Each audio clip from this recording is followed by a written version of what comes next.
ফ্লোরিডায় দুই বাংলাদেশি শিক্ষার্থী খুন, এক মরদেহ পথে, অন্যটির অপেক্ষায় স্বজনেরা। যুক্তরাষ্ট্রের ফ্লোরিডায় মর্মান্তিক হত্যাকাণ্ডের শিকার হন শিক্ষার্থী জামিল আহমেদ লিমন ও নাহিদা। লিমনের নিথর দেহ অবশেষে ফিরছে তার আপন দেশে।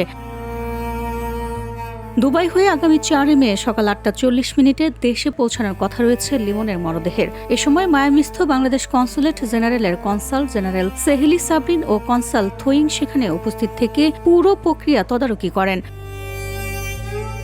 25 এপ্রিল মরদেহ উদ্ধারের পর বাংলাদেশ দূতাবাস, কনসুলেট পরিবার, বিশ্ববিদ্যালয় ও স্থানীয় প্রবাসীদের সমন্বয়ে দ্রুত আইনি প্রক্রিয়া সম্পন্ন করা হয়। এর আগে ট্রাম্পায় অনুষ্ঠিত হয় লিমনের জানাজা। এতে ইউনিভার্সিটি অফ সাউথ ফ্লোরিডার শিক্ষক, শিক্ষার্থী, নিহতের স্বজন, বাংলাদেশ কনসুলেটের কর্মকর্তা সহ স্থানীয় প্রবাসী বাংলাদেশিরা অংশ নেন। অন্যদিকে একই ঘটনায় নিহত নাহিদার মরদেহ পাঠানোর প্রক্রিয়া এখনও চলমান। অপেক্ষায় তার পরিবার। দুটি তরতাজা প্রাণ, দুটি স্বপ্ন বিদেশের মাটিতে মুহূর্তেই থেমে গেল চিরতরে।